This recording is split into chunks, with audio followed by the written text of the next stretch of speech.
శుభములు కలుగు నీకు.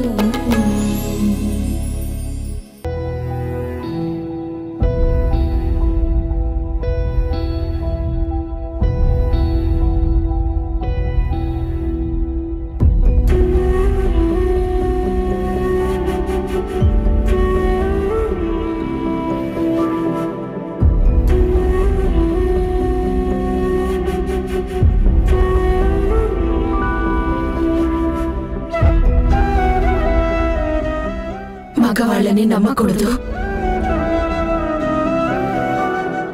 ప్రలోభాలకి లొంగకూడదు. డబ్బు కంటే కుటుంబమే గొప్పది. కుటుంబ సభ్యుల మధ్య రహస్యాలు ఉండకూడదు. అపార్థాలతో అనుబంధాలని దూరం చేసుకోకూడదు. తప్పు చేస్తే శిక్షకి సిద్ధంగా ఉండాలి.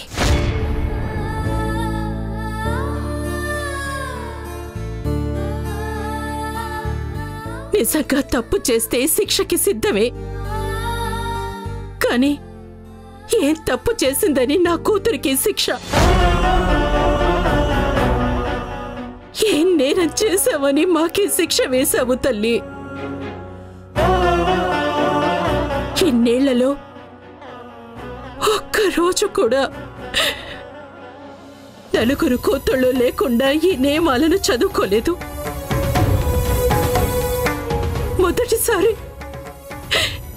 ఒక కూతురు లేకుండా చదవాల్సి వచ్చింది. ఎందుకు తల్లి ఇలా జరిగింది? ఊరుకోమ్మా.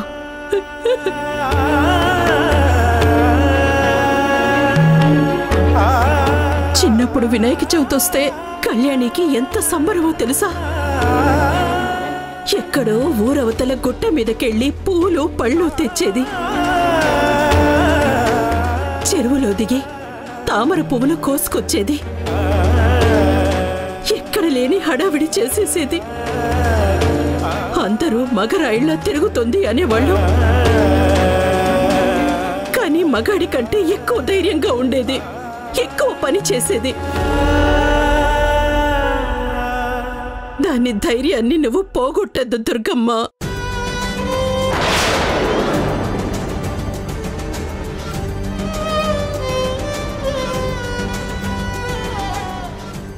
బాధపడద్దమ్మా. మనమంతా ఉండగా కళ్యాణికి ఏమవుతుంది? మళ్ళీ అందరం కలిసి ఈ తల్లి ముందు నిలబడి రోజొస్తుంది. ఇన్నాళ్లుగా ఈ దుర్గం ఉండబట్టే మనం బాగున్నాం. ఇక ముందు కూడా బాగుంటామమ్మా. కళ్యాణి అక్క ఆపరేషన్ కోసం నెక్స్ట్ ఏం చేయాలో ఆలోచిద్దాం. రాత్రి నేను మీ అమ్మ ఆలోచించి ఒక నిర్ణయం తీసుకున్నాం. ఏంటమ్మా అది?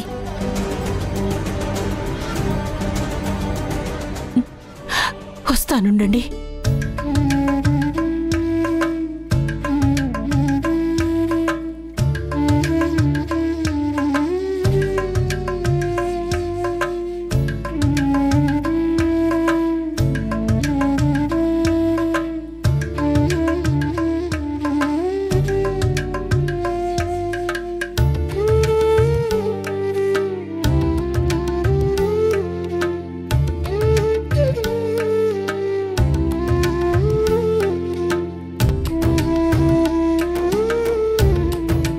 ఇవి నా పేరు మీదున్న 2 ఎకరాల పొలం తాలూకు పత్రాలు.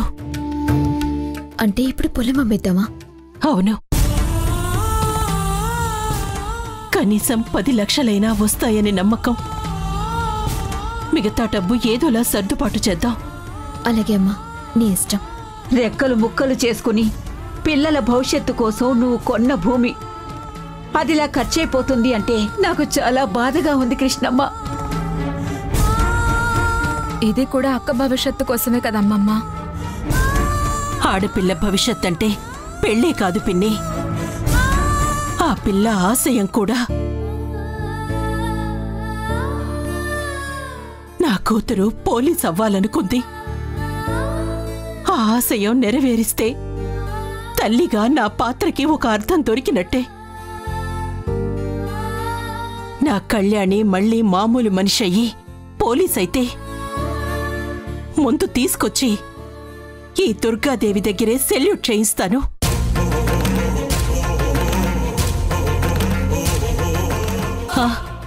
వరాహి, పొద్దున్నే రాజారావు గారికి ఫోన్ చేసి అడిగాను.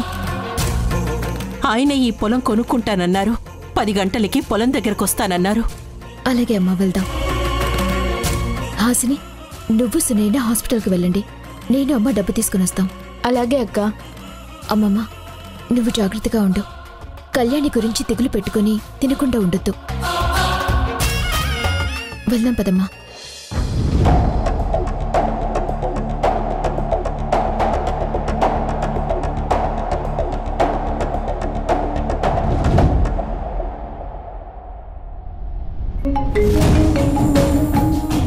ఎవరమ్మా?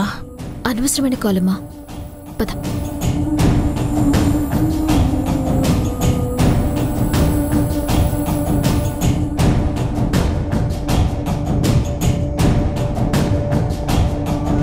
పైగా నేనంటే భయం ఎందుకుంటుంది ఎవరికైనా? మరి ఏం చేయాలి?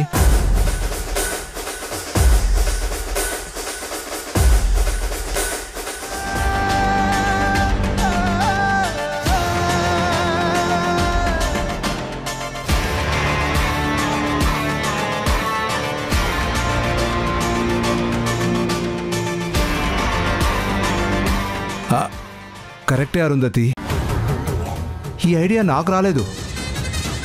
నేను గనక అలా బెదిరిస్తే వాడు అసలు పొలం జోలికే రారు. నాకు కావాల్సింది కూడా అదే. అయితే ఖచ్చితంగా బెదిరిస్తానమ్మా. వెళ్ళండి మరి. 10:30కి పొలం దగ్గర మీటింగ్ అంట. అవునా? ఇంకా పావుగంటే ఉంది. సరే, వెళ్ళొస్తానమ్మా. బెదిరిస్తే చాలు, మళ్ళీ రానక్కర్లేదు. నువ్వు చాలా ముక్కుసూటిదానివమ్మా. అలాగే.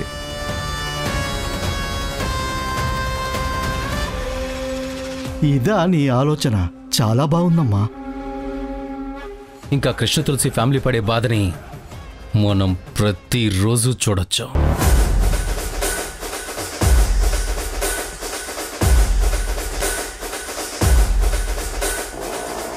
అదొక్కటే కాదు విక్కీ, ఆ కృష్ణ తులసి ఫ్యామిలీ మొత్తం నా కాళ్ల దగ్గరికి వచ్చే ఇంకో ఆలోచన కూడా నా మనసులో ఉంది. ఏంటమ్మాది?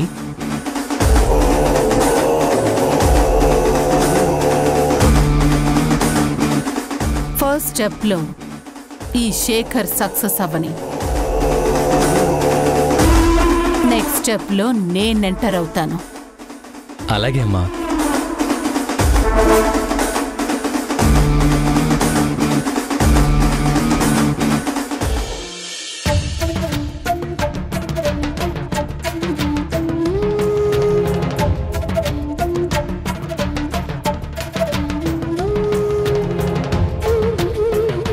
రెక్కలు ముక్కలు చేసుకుని పిల్లల భవిష్యత్తు కోసం నువ్వు కొన్న భూమి అదిలా ఖర్చయిపోతుంది అంటే నాకు చాలా బాధగా ఉంది కృష్ణమ్మ.